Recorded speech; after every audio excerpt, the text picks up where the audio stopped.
देश के दिल मध्य प्रदेश के मध्य में बसा उज्जैन नगर है। उज्जैन के मध्य पटनी बाजार में एक हॉस्पिटल है। जी हाँ, उज्जैन नेत्र चिकित्सालय आई रीडेवलपमेंट सेंटर। हाँ जी, क्या नाम है आपका? अनीता। कहाँ रहते हैं? यूपी हापुड़। क्या परेशानी हुई है? सर परेशानी मुझे कुछ ऐसा नहीं था, कोई ये प्रॉब्लम नहीं थी। अब फिलहाल मुझे आरपी की प्रॉब्लम है। पहले मैं ड्राइविंग वगैरह 9th क्लास से ही स्कूटर, मोटरसाइकिल, ट्रैक्टर वगैरह सब कर लेती थी, रात को दिन को, मतलब मुझे कोई परेशानी नहीं थी। 2004-05 तक मैंने कंचे तक खेले। कंचे कितना छोटी चीज़ है। 2006 में मैंने बीपीएड किया है, उसकी क्रिकेट की बॉल वगैरह से हर चीज़ मैंने खेली है। लेकिन 2000 मुझे थोड़ी सी शुरुआत हुई थी, वो धूप और छाई की हुई थी। जैसे हम कहीं अचानक से धूप में जाते हैं किसी रूम में से निकल के, तो मुझे थोड़ी देर ऐसे करना पड़ता था 10 सेकंड के लिए, या हम धूप से छाए में गए हैं तब मुझे प्रॉब्लम आती थी 10 सेकंड के लिए। पता नहीं चलता था कि इस रूम में चेयर कहाँ है, कहाँ बैठना है। तो वो मैंने डॉक्टर से कंसल्ट किया, उन्होंने चश्मा लगा दिया। उससे कोई ज़्यादा नंबर नहीं था मेरा, 0.5 था। उसके बाद 2006 के लास्ट में मैं ड्राइविंग कर रही थी, स्कूटी में आ रही थी अपने कहीं से, तो मेरे साइड से जो ठेला होता है रेड़ा, वो टकराया। तो मुझे एकदम डाउट हुआ कि ये तुझे ठेला क्यों नहीं दिखा। तो मेरे जो नियर के डॉक्टर थे, मैंने उनसे कंसल्ट किया, तो उन्होंने बताया कि बेटा आपको आरपी की प्रॉब्लम है और इस बीमारी का कोई भी पूरे वर्ल्ड में इलाज नहीं है। ये जब से हम पढ़ते थे, जब से रिसर्च में ही है। लेकिन मैंने जरा भी लेट नहीं किया, मैंने तुरंत जहाँ भी जिसने बताया, डॉक्टर रूप है मेरठ में, वहाँ दिखाया। गुरु नानक हॉस्पिटल है दिल्ली में, वहाँ दिखाया। गाज़ियाबाद दिखाया। फिर मुझे किसी ने एडवाइस किया कि शंकर नेत्रालय है चेन्नई में, मैंने वहाँ दिखाया। वहाँ भी उन्होंने कह दिया कि इसका नो ट्रीटमेंट, इसका कोई इलाज नहीं है, रिसर्च में है। फिर मैंने एक सीतापुर जगह है, सीतापुर में दिखाया। वहाँ भी बहुत बड़ा हॉस्पिटल है, आई हॉस्पिटल। उन्होंने भी मना कर दिया कि इस बीमारी का कोई इलाज नहीं है, कोई दवाई भी नहीं है। इलाज तो इलाज, कोई दवाई भी नहीं है, रुकेगी भी नहीं। ये बीमारी बढ़ती जाएगी, डे बाय डे बढ़ती जाती है। लेकिन मैंने जहाँ जो बताता रहा वहीं ट्रीटमेंट में लेती रही। फिर मैंने एक शामली जगह पड़ती है, वहाँ पे 1.5 साल होम्योपैथिक का इलाज कराया। वहाँ से भी कोई इलाज मतलब मुझे नहीं मिली सफलता। फिर मैंने एक एक्यूपंक्चर थेरेपी होती है, सुइयाँ लगाते हैं, दिल्ली में 2.5 महीने वहाँ ट्रीटमेंट कराया। उन्होंने भी गारंटी ली थी कि 40-50% हम ठीक कर देंगे, लेकिन वहाँ से भी कुछ मतलब निराशा ही मिली। फिर 2013 के बाद मेरी आफ्टर मैरिज प्रॉब्लम बढ़ती चली गई। बच्चे हुए तो और ज़्यादा वीकनेस आई, तो और ज़्यादा बढ़ने लगी। 2011 के बाद मेरी स्कूटी वगैरह चलानी सब बंद हो गई। और अब कंडीशन ये है कि अगर मैं कहीं जाती हूँ तो मेरे हस्बैंड ही मतलब हाथ पकड़ के लेके जाते हैं। मुझे पता नहीं चलता, अगर मैं इस रूम में हूँ तो मुझे थोड़ी देर बैठ के देखना पड़ेगा कि कौन सा सामान कहाँ है। अगर मेरी थाली खाने की रखी है तो मुझे ये पता नहीं चलेगा, हो सकता है साइड में सलाद रखी हो तो उसका पता ही ना चले। मतलब काफ़ी ज़्यादा प्रॉब्लम बढ़ चुकी है। और मैंने फिर 2016 में ऑल इंडिया में दिखाया। डॉक्टर अतुल थे वहाँ, हेड थे वहाँ के रेटिना के। उन्होंने भी मना कर दिया कि आपके रेटिना पे स्पॉट्स है, आरपी है इस बीमारी का नाम, इसका कोई भी पूरे वर्ल्ड में इलाज नहीं है, सिर्फ ये रिसर्च में है। ठीक, तमाम प्रयास, तमाम कोशिशें चलती रहीं और रोशनी खत्म होती चली गई। जी सर। सभी जगह यही कहा गया कि इस बीमारी का कोई इलाज नहीं है। जिसने करा भी तो उससे आपको फ़ायदा नहीं हुआ, बल्कि मैंने ये महसूस किया कि अगर मैं कोई भी ट्रीटमेंट लेती हूँ, जैसे मुझे जिसने भी दिया है, उससे मुझे थोड़ा सा 15-20 दिन मुझे अच्छा लगता है। मतलब ऐसा लगता है कि क्लियरिटी बढ़ी है। क्योंकि मैंने यहाँ डॉक्टर लुधियाना में थे, डॉक्टर इकबाल सरदार जी थे, उनके यहाँ भी बहुत 82 से शायद वो सेंटर चल रहा है। मैंने वहाँ भी 15-15 दिन, 8-8 दिन रह के देखा है। मेरी और बहनों को भी, हम 5 बहनों को यही बीमारी है सेम। हम लोग वहाँ गए, रहे, थोड़ा सा लगा, 1-2 महीना लगा कि हाँ इम्प्रूवमेंट है, लेकिन उसके बाद फिर और डाउन चली जाती है। मैंने एक वीडियो देखी थी, राजीव थे वो जो ये होते हैं योगी, उनकी वीडियो देखी। उन्होंने कहा कि गौमूत्र डालो, देसी गाय का पेशाब। वो भी मैंने पिछले में 3 महीने से डाल रही हूँ। लेकिन शुरू में मुझे 20 दिन लगा कि हाँ क्लियर है, लेकिन अब और भी बहुत ज़्यादा 10-15 दिन में और एकदम डाउन चली। मतलब कोई भी ट्रीटमेंट लूँ तो उसके बाद वो डाउन जाती है। हर पैथी का इलाज कराने के बाद कुछ थोड़ा बहुत लगता है, लेकिन उसके बाद रोशनी उन्हें कम हो जाती है। जी। जो है उससे भी ज़्यादा कम हो जाती है। इलाज चलते चलते या इलाज बंद करने नहीं, के बाद? इलाज चलते चलते मैं अभी भी डाल रही हूँ गौमूत्र, लेकिन डाउन जा रही है, कोई फ़ायदा नहीं लग रहा। कोई फ़ायदा नहीं हो। चलिए, आपके हौसले बहुत अच्छे हैं, आपके प्रयास बहुत अच्छे हैं। क्या कोई आयुर्वेदिक दवाइयाँ भी ली आपने? नहीं, मैंने नहीं ली। तो होम्योपैथिक, एक्यूपंक्चर और ये एलोपैथी में तो अब सब जगह मना कर ही दिया था, जी। है ना। बाकी जो दवाइयाँ ली कोई फ़र्क नहीं पड़ा, और दिन पर दिन स्थिति ये हो गई कि तमाम प्रयासों के बाद भी आज आपको अपने हस्बैंड का हाथ पकड़ के चलना पड़ रहा है। जी सर। ये कब से हुआ है? ये मोस्टली मानो जी 2014 के बाद, मतलब वैसे तो मुझे कंडीशन तो मेरी 2008 में मुझे दिक्कतें शुरू हो गई थी, 7 में मतलब 6 में मुझे पता चल गया था, 7 में धीरे धीरे बढ़ने लगी। 7 तक वैसे मैंने ड्राइविंग की, 11 तक मैंने ड्राइविंग की है। बस 11 तक मुझे ये दिक्कत आती थी कि जहाँ रश होता था, ज़्यादा भीड़ होती थी, तो वहाँ मुझे थोड़ा सा चौकन्ना होकर पार करनी पड़ती थी रोड क्रॉस। लेकिन फिर मैं इंटरनेशनल पहलवान भी रही हूँ, तो मैं इंटरनेशनल कोच भी रही हूँ। ये गीता फोगट वगैरह ये मेरी स्टूडेंट रही हैं सारी। तो उसके बाद जब मुझे लगा कि हाँ कंडीशन धीरे धीरे बिगड़ रही है, तब मैंने शादी का डिसीजन लिया। उससे पहले मेरा कोई इरादा नहीं था। फिर जैसे 2013 में शादी हुई, शादी के बाद थोड़ा सा और मतलब जैसे गृहस्थी में हम बदलते हैं। फिर 2014 में बेटी हुई, तो बेटी के बाद फिर एकदम प्रॉब्लम बढ़ी। 16 में फिर बेटा हुआ तो और ज़्यादा बढ़ी। तो बच्चे होने के बाद ज़्यादा प्रॉब्लम, कमजोरी आते से ही बीमारी बढ़ बढ़ती जाती चली गई और तमाम प्रयास फेल हुए, किसी भी रूप से आपको कहीं फायदा नहीं हुआ। आज स्थिति ये कब से हो गई कि आपको सड़क पे चलते समय किसी का साथ जरूरी है? ये तो सर कम से कम हो गए होंगे जी 3 साल, 16 के बाद। 3 साल से आप किसी का हाथ पकड़ने के लिए विवश हो गई हैं। पता नहीं चलता, अगर मेरे सामने मयूरी भी आके खड़ी हो गई तो मुझे ये नहीं पता चलेगा कि मयूरी में किधर को बैठना, कि इसका अगला हिस्सा कौन सा है, पिछला कौन सा है, या मयूरी के अंदर कोई बैठा है या नहीं बैठा है, ऐसे पता नहीं चलता। मुझे कोई हेल्प करता है। मतलब स्थितियाँ काफ़ी विकट हो गई। जी। हम प्रयास करेंगे कि आपकी ज़िंदगी में फिर खुशहाली आए और आप देश की सेवा फिर कर पाएँ। देखें आज आपको क्या दिखाई पड़ रहा है। एक आँख बंद करिए आपकी हथेली से। मेरी उंगली बता सकते हैं कितनी है? ऐसे तो मुझे आपका हाथ देखना पड़ेगा कहाँ है। आप कहीं भी देख लो, क्या भी कर लो, आप गिनती बता सकते हैं? नहीं। देखिए, बता सकती हैं कितनी उंगली मेरी? एक आंख बंद कर लीजिए। मुझे आपका हाथ ही नहीं दिख रहा कहाँ है। पहले हाथ तो दिखना चाहिए। आपके आंख के सामने ही है बिल्कुल। नहीं ऐसे कुछ हिल रहा है? हाँ हिल तो रहा है, हाथ हिला रहे हो, आप ऐसे कर रहे हो, लेकिन उंगलियां कितनी? आप हिल रहा है कि नहीं? नहीं। अब नहीं। हाँ अब हिल रहा है, अब हिल रहा है। अब हिल रहा है जी। दूसरी आंख से देखिए कितनी उंगलियां हैं। इसका तो मामला ज़्यादा डाउन है। ज़्यादा उंगली टेढ़ी हो गई है। हाँ जी, ये इधर को सरक गई। कितने साल से टेढ़ी है ये भी हुई है बेटा होने के बाद। कोई 17 में हुई है, 2017 में। देखिए, अभी कुछ हिलता महसूस हो रहा है क्या? हाँ हिला तो रहे हो। अब नहीं। अब नहीं। क्या हो रहा है? शायद ऐसे कर रहे हो। हिल रहा है ना? हाँ जी। ठीक, हटा दीजिए आप। आज आपकी स्थिति ये है कि आप काउंटिंग फिंगर भी नहीं कर पा रहे हैं, उंगलियां नहीं गिन पा रहे हैं, सिर्फ कुछ हिलता धुलता आपको महसूस होता है जी। वो भी राइट आंख में करेक्ट है, लेफ्ट आंख में सस्पेक्टेड है। जी जी जी जी। ठीक, लेफ्ट ज़्यादा पुअर है। ज़्यादा पुअर है और आंख वो टेढ़ी भी हो गई है। जवानी में आंख टेढ़ी होने का मतलब होता है आंख लगभग डेड हो गई है और वो रेस्ट की पोजीशन में ओरल साइड या की तरफ टेढ़ी हो जाती है। ठीक, देखें आज आपको पास का क्या दिखाई पड़ रहा है? पढ़ सकती?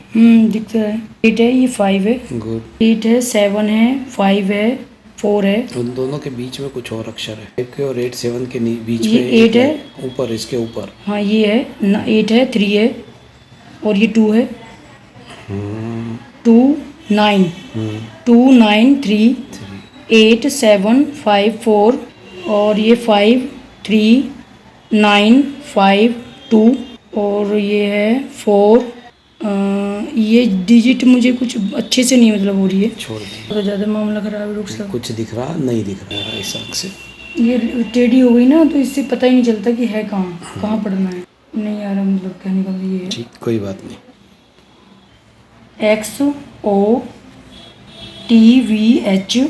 XOTVHUAX फिर थोड़ा प्रॉब्लम है, बात कीजिए।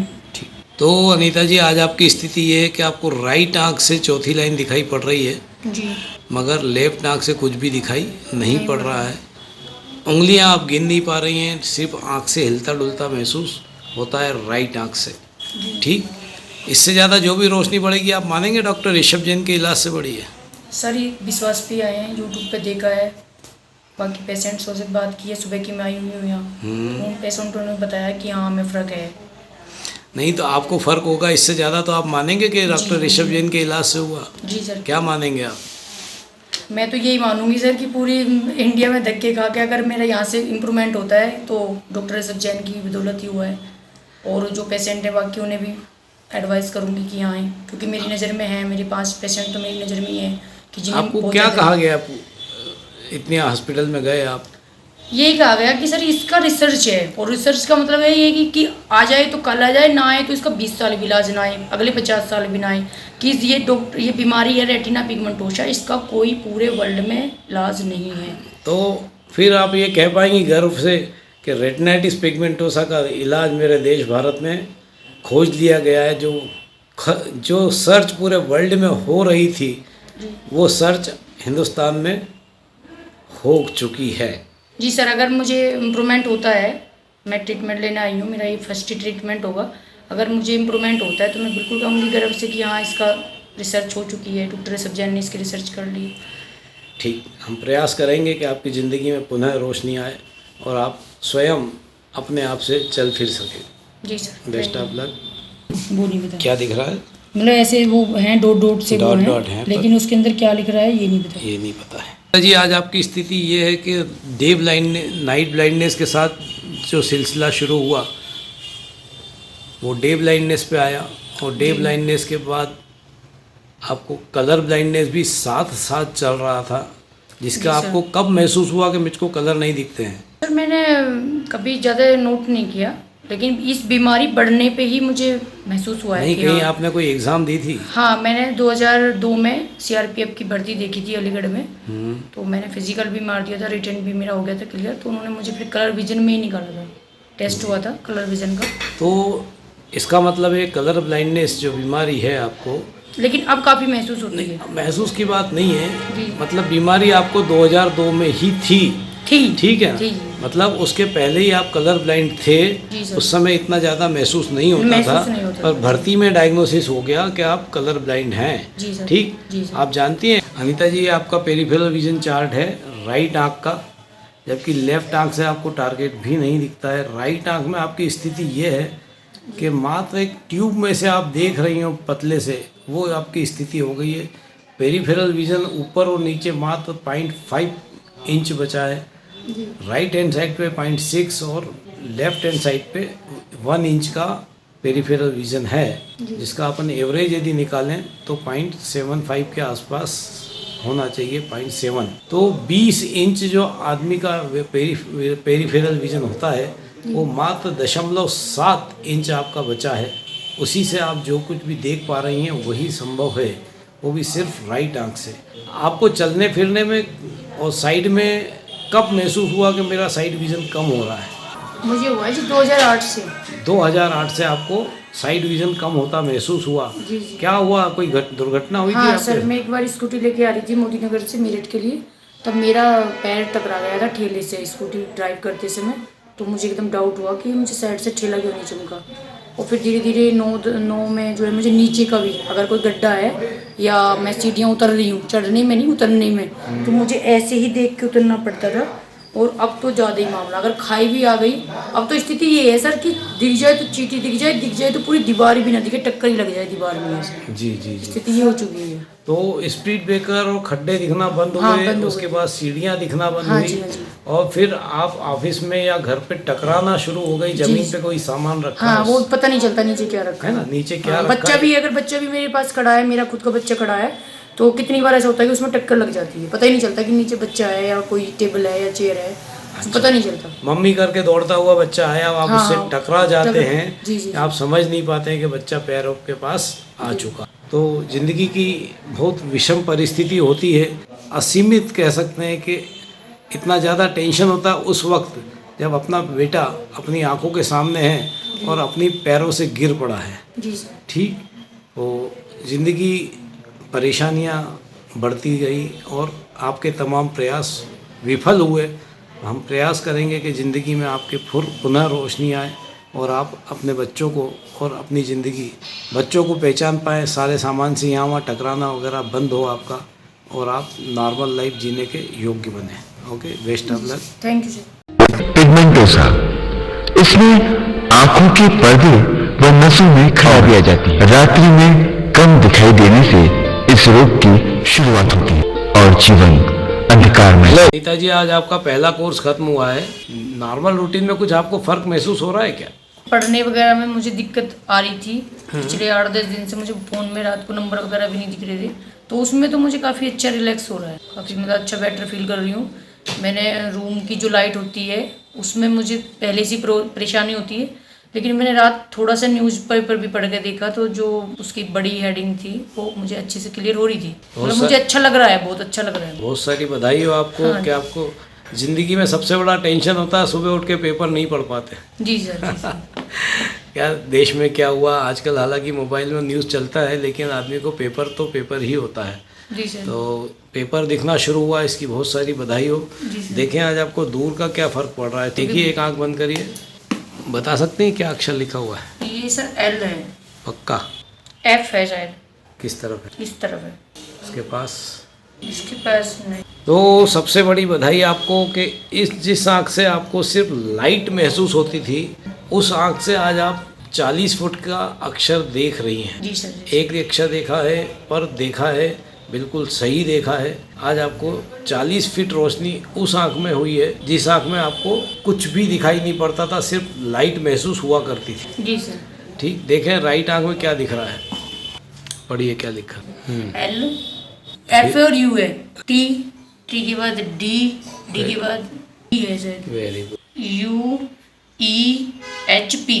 Very good. अनीता जी, बहुत सारी बधाई हो आपको। जी सर, थैंक यू। दोनों आंखों में 40 फीट रोशनी बढ़ी है। एक हारती बाजी आपने जीती है, ये कह सकते हैं आप। जीवन के उस मोड़ पे आप जा रहे थे जहां आपको हाथ पकड़ के चलना आवश्यक हो गया था। कितने सालों से आप अकेले नहीं चल पा रहे थे? 3 साल तो पक्का हो गया। 3 सालों से आप अकेले नहीं चल पा रहे थे, किसी न किसी के सहारे चलते थे और रोशनी दिन ब दिन खत्म होती जा रही थी। पूरी इंडिया में आपने कई जगह दिखाया। कहीं विदेश भी फाइल भेजी थी क्या? विदेश भी भेजी है सर। एक होम्योपैथिक के डॉक्टर हैं उनके थ्रू भी भेजी है, कि हमारे रिलेटिव हैं उनके थ्रू भी भेजी है, कनाडा वगैरह। लेकिन यही सुनने को मिला कि इसका वर्ल्ड में कोई इलाज नहीं। इसका कोई इलाज नहीं है। पर अब आप क्या कह सकते हैं? अब मुझे कुछ सर उम्मीद जगी है यहाँ पे आके, उज्जैन में आके डॉक्टर सब जैन के यहाँ अच्छा बेटर लग रहा है। 7 दिन का ट्रीटमेंट लेने के बाद मुझे लग रहा है कि हाँ यहाँ पे कुछ हो सकता है। 7 दिनों में आपकी रोशनी 40 फीट बढ़ी। जी सर। जो डॉक्टर्स क्लेम करते हैं कि इसमें रोशनी सिर्फ खत्म होती चली जाएगी, हाँ जी, हाँ जी। उसमें 1 फीट बढ़ना भी बहुत बड़ा मायने रखता है। जी, जी, जी, है ना?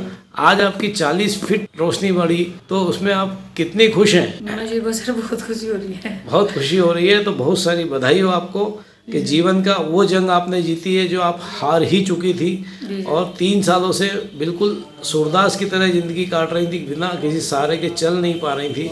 अनीता जी, एक चीज़ और बताइए कि आपको बीमारी आई है, कितने सालों से आपको महसूस हो रहा था? सर ये मुझे 2008 से पता चली थी फर्स्ट टाइम। 8 से आपको महसूस हुआ कि आपको रात को कम दिख रहा है। शने शने रोशनी बढ़ घटती गई, जिंदगी परेशानी में घिरती गई। तमाम प्रयासों के बाद कुछ फर्क नहीं आ रहा था। जी सर। सभी ने आपको क्या कहा था? सर मैंने जितना भी देखो एक्यूपंक्चर भी कराया, होम्योपैथिक भी कराया और डॉक्टर यहाँ पे मतलब जो हमारे लोकल के डॉक्टर थे मेरठ में, गाजियाबाद, दिल्ली एम्स में और चेन्नई शंकर नेत्रालय में, सभी जगह जहाँ जो कोई बता देता था सबने यही कहा कि बेटा इसको ना आप स्वीकार कर लो कि आपको अंधा होना ही है, इसका कोई इलाज है ही नहीं है। ना इसके लिए कोई ड्रॉप बनी है आज तक, ना इसका कोई चश्मा है, इसका कोई इलाज नहीं है। मतलब आप मतलब धक्के खाने हैं। और मैंने जब ऑल इंडिया में सारे टेस्ट वेस्ट कराए थे तो जो वहाँ पे डॉक्टर HOD थे डॉक्टर अतुल, उन्होंने तो मेरी फाइल भी मतलब बस ऐसे RP देखा कि RP लिखा हुआ है। और हालांकि उस समय मैं बहुत परेशानी में थी, प्रेग्नेंट थी, सुबह से 1:30 बजे तक लाइन में लगी रही, लेकिन उसके बाद भी उन्होंने मेरी फाइल भी नहीं देखी और बस ये नज़र मार के बोल दिया कि इनसे बोल दो कि इन्हें अंधा ही होना है,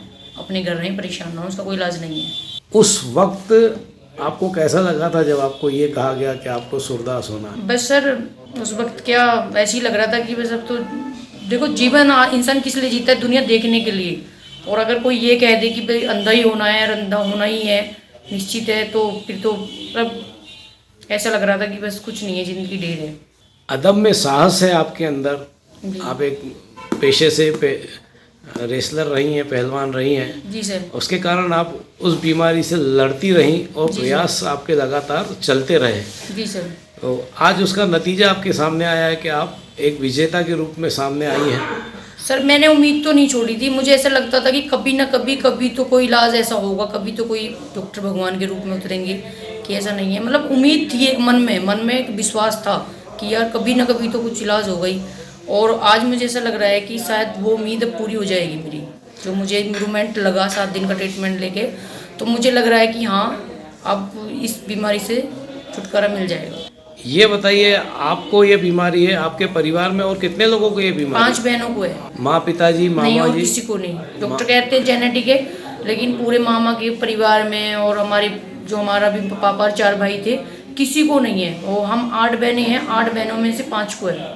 तो आपके परिवार में 4 लोगों को ये बीमारी आपके सहित और है, जी जी है ना? और इसके अलावा कहीं कुछ वो नहीं आया है, कोई क्लू के आपके परिवार में? और किसी को नहीं है। हमने जो मेरी बाकी बहन बच गई थी उनकी टेस्टिंग करा लिए हैं, सब बच्चों के भी करा लिए हैं। अभी मेरे बच्चे तो नहीं, मैंने अपने बच्चों के नहीं कराए क्योंकि डर था एक मन में कि जब इसका कोई ट्रीटमेंट ही नहीं है तो मैं अभी से क्यों टेंशन लूँ। टेंशन क्यों लूँ और बच्चों को क्यों दूँ? हाँ, बच्चों को क्यों दूँ, तो इसलिए मैंने अपनों का नहीं कराया। बाकी जो मेरी बड़ी सिस्टर हैं, सबकी बच्ची हैं, सबने टेस्टिंग वेस्टिंग करा ली है, किसी को परेशानी नहीं है रेटिना की, किसी को। आपके चाचा वगैरह के बच्चों किसी को नहीं है, किसी को नहीं है। मतलब खानदान में आपको पहली बार आया और इस तरह से बूस्टर आया, बिल्कुल और सबको पता भी चला है, वही आफ्टर 24-22 एज के बाद पता चला है कि हाँ मैं ये बीमारी है। उससे पहले सबने पढ़ाई की है, मेरी छोटी सिस्टर भी टीचर है, मैं भी टीचर हूँ, सबने अच्छे से पढ़ाई की है। कोई मैंने गेम्स भी किया है, बीपीएड किया है, नहीं किया है, कभी कोई प्रॉब्लम नहीं थी। बाद में ही पता चली है कि धीरे धीरे कि हाँ ये बीमारी है। तो आप अपने शरीर की दूसरी बहनों को, दूसरे लोगों को क्या कहना चाहेंगे जो आरपी से पीड़ित हैं और परेशान हैं? सर सब मुझ पे आस लगा के बैठे थे कि अब मुझे इम्प्रूवमेंट हुआ है तो वो भी आएंगे। आप अपनी बहनों का मत सोचिए, पूरे विश्व में आप। हाँ नहीं, सबको मैं यही बोलूंगी कि अगर किसी को आरपी की प्रॉब्लम है, क्योंकि डॉक्टर तो सब यही बोल देते हैं कि भाई इसका कोई इलाज नहीं है, लेकिन मैं तो यही बोलूंगी कि यहाँ पे इलाज है, संभव है कि यहाँ पे अपना आके ट्रीटमेंट कराना चाहिए। कहाँ पर? उज्जैन में, MP उज्जैन में डॉक्टर ऋषभ जैन के यहाँ। जिस तरह आपको फायदा हुआ, विश्वास है आपको कि अन्य लोग जो भी आएंगे उनको फायदा होगा, जरूर हो। आज अब आप शान से कह सकती हैं जी कि पूरे विश्व में? हाँ मैं कह सकती हूँ। मुझे तो ऐसा लग रहा है कि पूरे विश्व में अभी इसका कोई इलाज नहीं है, तो मुझे ऐसा लग रहा है कि डॉक्टर ऋषभ जैन शायद वर्ल्ड के नंबर 1 ही डॉक्टर होंगे जिसका ये, जिन्होंने ये लग करके दिखाया है चमत्कार। तो ये आपको खुशी है कि आप रेटिनाइटिस पिगमेंटोसा का इलाज हिंदुस्तान में, अपने देश हिंदुस्तान में? जी, हमारे देश में ये ट्रीटमेंट आया है जहाँ पूरे वर्ल्ड में नहीं है, और अगर हमारे यहाँ MP में आया है, हमारे डॉक्टर साहब ने ये खोज निकाला है, तो मुझे बहुत खुशी है कि हमारे यहाँ इतने काबिल डॉक्टर हैं। तो हम अपने पूरे वर्ल्ड से आज कह सकते हैं कि अब फिर चिकित्सा के क्षेत्र में हिंदुस्तान नंबर आगे है, बिल्कुल नंबर 1 होता जा रहा है। जहाँ असाध्य बीमारियों की बात आती है वहाँ सभी जगह जेनेटिक कह के उसको खत्म कर देते हैं। मुझे भी यही बोला कि जेनेटिक इसका कोई इलाज नहीं है। चलिए, तो बहुत सारी बधाई हो, आप उन हजारों पेशेंट में से एक हैं जिनको फायदा हुआ। जी। आप कैसे आए थे यहाँ पर डॉक्टर ऋषभ जैन के यहाँ? मैंने YouTube पे देखा था जी। मैं ऐसी एक दिन स्कूल में बैठी थी, मैं देखती रहती थी, मैं 8वें दिन 10वें दिन सुनती रहती थी कि आरपी का। मैंने डाला कि RP treatment of RP in India, तब भी खुल के आई वीडियो डॉक्टर ऋषभ जैन की। मैंने फिर उनकी बहुत सारी वीडियो देखी, फिर मुझे थोड़ा सा, मैंने अपने हस्बैंड को बताया तो थोड़ा सा विश्वास भी कम हो रहा था, क्योंकि हम इतनी जगह धक्के खा चुके थे। लेकिन उसके बाद भी बार बार मैं वीडियो देखती रहती थी, हर दिन वीडियो देखती थी। फिर हमने यहाँ पे प्रोग्राम बनाया, फिर 12 तारीख को आए, डॉक्टर साहब से मिले, यहाँ पे पेशेंट से मिले, सबको फ़ायदा हो रहा था। फिर हमने तुरंत ही दिवाली के बाद यहाँ आने का प्रोग्राम। तो दूसरे पेशेंटों को फ़ायदा हुआ, अब आपको खुद को फ़ायदा हुआ। जी सर। तो आज अपन कॉन्फिडेंट है कि ये बीमारी का इलाज जी सक्सेसफुली हो रहा है। जी सर। ठीक, तो बहुत सारी बधाइयाँ, ज़िंदगी आपकी और सुगम बनती जाए और आप पुनः उसी पोजीशन पे पहुँचें जहाँ आप थी। जी सर, बधाई। देश के दिल मध्य प्रदेश के मध्य में बसा उज्जैन नगर है। उज्जैन के मध्य पटनी बाजार में एक हॉस्पिटल है। जी हाँ, उज्जैन नेत्र चिकित्सालय आई रीडेवलपमेंट सेंटर। यहाँ पर उज्जैन और उज्जैन के बाहर से आने वाले लोगों को नेत्र के लिए बेहतर इलाज करने की सुविधा दी जाती है।